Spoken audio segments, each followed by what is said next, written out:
Hello दोस्तों, स्वागत है आपका आपके अपने ही यूट्यूब चैनल उर्दू ज़बान की आवाज़ में।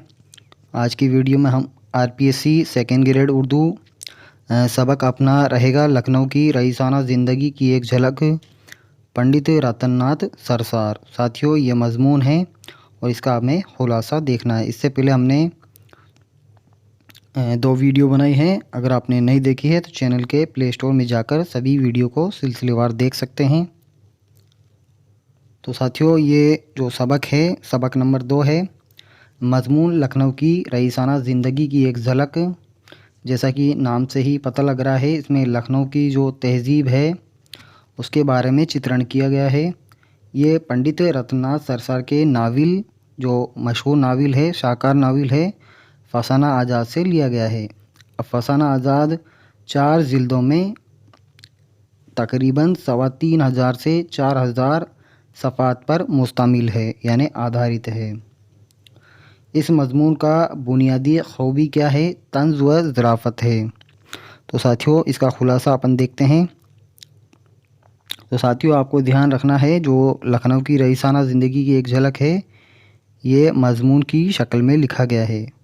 सिन्फ़ आपसे पूछ ली जाए किस में है, तो प्रकार के अंदर पूछा जाए तो मज़मून के अंदर इसका बताना है। तो लखनऊ की रईसाना ज़िंदगी की एक झलक का जायज़ा हम लेते हैं।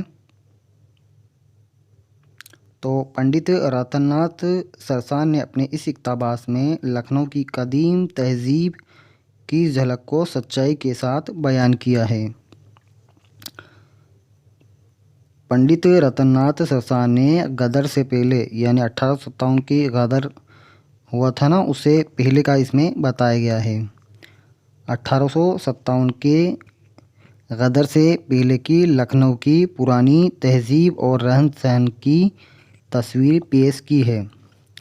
किस तरह नवाब भोले भाले होते थे, फिजूल और वाहियात बातों में अपना वक्त गुजारा करते थे।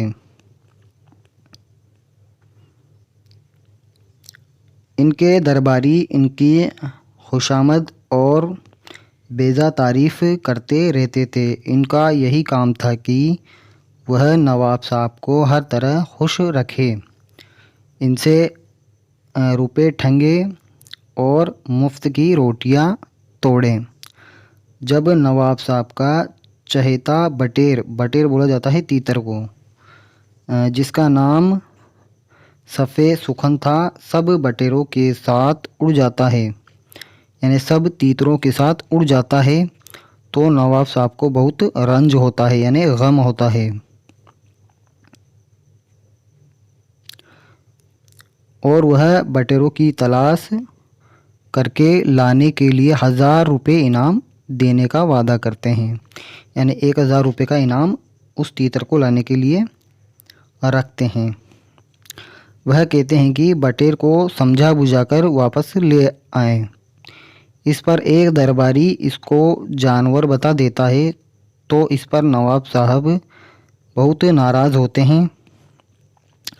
बस फिर क्या था, तमाम दरबारी इसकी तारीफ़ करने लगते हैं। कोई कहता है कि अरबी बोल लेता था, कोई कहता है कि वह कुरान पढ़ा हुआ था, और कोई दरबारी कहता है कि इसने बटेरों को नमाज पढ़ते हुए देखा था। कोई दरबारी कहता है कि वह बटेरों की शक्ल में बड़े जलाल वाले बुज़ुर्ग थे, यानी बुज़ुर्गाने दीन थे, हर वक्त हक हक किया करते थे, यानी हक की बात किया करते थे।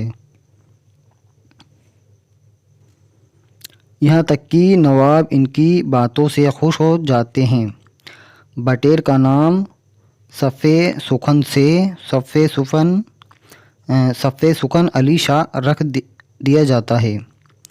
नवाब साहब अपने दरबारियों से कहते हैं कि तुम में से कोई सांडनी पर जाए और बटेर को तलाश करके समझा बुझाकर ले आए। सांडनी होता है साथियों ऊँट की सवारी, ऊँट या ऊँटनी की सवारी। समझा बुझाकर ले आए, लेकिन कोई तैयार नहीं होता। हर एक ये बहाना बनाता है कि बटेर मुंतक पड़ा हुआ है, यानी लोसिक है। और इससे बहस करना इनके बस का नहीं है। आखिर आज़ाद बटेर को लाने के लिए तैयार हुए। इसने नवाब साहब से कहा कि एक तो सांडनी दे दीजिए, यानी ऊँट दे दीजिए, 2 दिन का खाना और एक ख़त अपने हाथ से लिख दीजिए। 2 रोज़ बाद मैं बटेर को ले आऊँगा। आज़ाद के जाने के बाद दरबारियों ने इसके ख़िलाफ़ नवाब साहब को बहकाने की कोशिश की।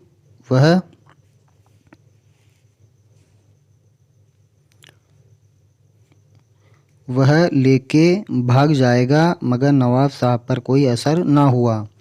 लेकिन जब कई दिन बाद भी वह वापस नहीं आया तो दरबारियों ने फिर नवाब साहब को आज़ाद के ख़िलाफ़ कान भरने की कोशिश की। इस मर्तबा सांडनी की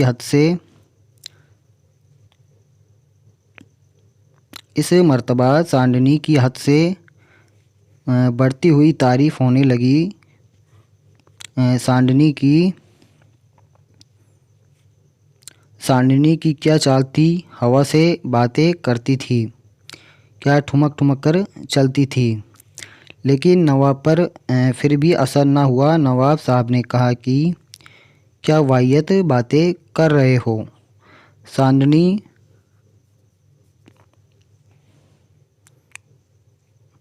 टके का सानूर थी, गई तो गई, अफसोस तो इसका है कि मियाँ सफ़े सुकन नहीं आए। सब दरबारी नवाब साहब को तसल्ली और दिलासा देने लगते हैं। रतननाथ सरसार ने फसाना आज़ाद लिखा था, ये इक़्तिबास इसमें से ही लिया गया है। इसमें लखनऊ की ज़वाल पजीर तहज़ीब और रहन सहन की सच्ची तस्वीरें पेश की गई है, जिनसे मालूम होता है कि लोगों में किस कदर बेअमली पैदा हो गई थी। वहाँ के नवाब किस तरह बेकार और वाहियात बातों में अपना वक्त और अपनी दौलत खर्च करते थे। इस तहज़ीब का मुकाबला था नई तहज़ीब से, जो कार आमद, मुफीद और ज़माने के तकाज़ों के मुताबिक थी। इनके दौर के लोग इन दोनों तहज़ीबों की इसी कशमकश में मुब्तला थे।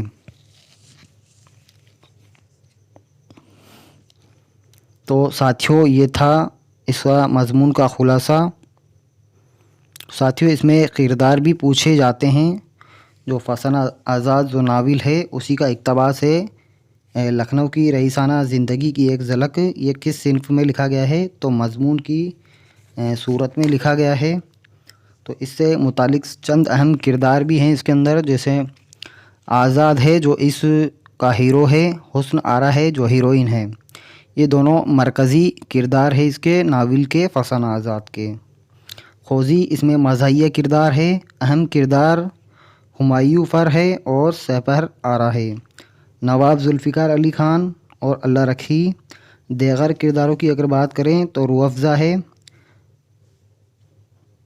कमरन है और छम्मी जान, शाहजी, अच्छे मिर्ज़ा, मुन्ने मियाँ, सुरैया बेगम, बड़ी बेगम और मशकर-उद-दौला इसके किरदार हैं। इसके अलावा भी और चीज़ें हैं इसके अंदर।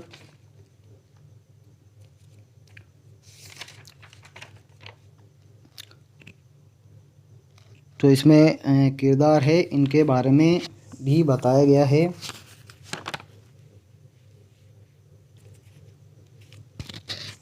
जिसमें भी इन्होंने बहुत ही अच्छी तरह इसको चित्रण किया है। ये जो किरदार थे इसमें इन्होंने बहुत खूबसूरत अंदाज में फसाना आज़ाद के बारे में बताया है। इसमें फसाना आज़ाद से मुतालिक जो आरा है, अब्दुल हलीम सरर पंडित रतननाथ सरसार को एक ख़त में लिखते हैं कि आपने फसाना आज़ाद क्या लिखा, ज़बान उर्दू के हक़ में मसीहाई की है। तो ये अच्छा कौल इन्होंने लिखा है। और एक और है जो कौल पूछा जाता है बेगम साला आबिद हुसैन का फसाना आज़ाद के मुतालिक लिखती हैं कि उर्दू ज़बान समझने के लिए फसाना आज़ाद पढ़ना चाहिए। तो ये 2 कथन हैं जो एग्ज़ाम पॉइंट ऑफ व्यू से हमारे लिए बहुत इम्पोर्टेंट है। इसके अलावा जो पूछा जाता है जमील जाबली ने इसमें 6 प्लाट की निशानदही की है। जो 6 प्लाट है इससे मुतालिक भी कुछ सवालात पूछे जाते हैं, जैसे आज़ाद और हुस्न आरा का किस्सा। ये जो प्लाट है 6 प्लाटों में पहला जो प्लाट है आज़ाद और हुस्न आरा का किस्सा है। दूसरा है हुमायूं फर और हुस्न आरा की बहन सपहर के इश्क का किस्सा है। तीसरे में है जो नवाब जुल्फ़िकार अली खां की बटेरबाजी का किस्सा है। और चौथा है अल्लाह रखी बाज़ारी औरत है जो ज़िंदगी में मुख्तलिफ़ तबकों से गुज़रती हुई दिखाई जाती है। पांचवा जो किस्सा है खोजी के आज़ाद के साथ और अलग रहकर मुख्तलिफ़ वाक़यात में फंसने का किस्सा है। और छठा है जो मुत्तैद छोटे किस्से हैं जो मोहल्लात में ही शुरू होते हैं और मोहल्लात में ही ख़त्म हो जाते हैं। ये 6 प्लाट की जमील जाबली ने निशानदही की है। ये भी एक मुहक्किक है जो इन्होंने तहकीक की है इसकी। तो साथियों, फसाना जो आज़ाद है उर्दू नावल निगारी के अहद औलियन का नफ्स है, जिसमें पंडित रतननाथ सरसार कश्मीरी ने लिखा। दर हकीकत ये नावल 1878 में लिखा गया था और शुरू में ये लखनऊ के अवध अखबार में ज़राफ़त के अनवान से किस्तवार शाया होता रहा। फिर 1880 में पहली दफ़ा इसे मुंशी नवल किशोर लखनऊ ने किताबी शक्ल में छापा। तो साथियों, ये था आज का वीडियो। आपको कैसा लगा कमेंट ज़रूर करें। अगली वीडियो में हम रतननाथ सरसार से मुतालिक इनका तारुफ देखेंगे, शख्सियत के बारे में इनके देखेंगे और इनकी चंद जो मशहूर तसानीफ़ है उनके बारे में देखेंगे। तो साथियों, मिलते हैं अगली वीडियो में। तब तक के लिए बाय। बहुत बहुत शुक्रिया।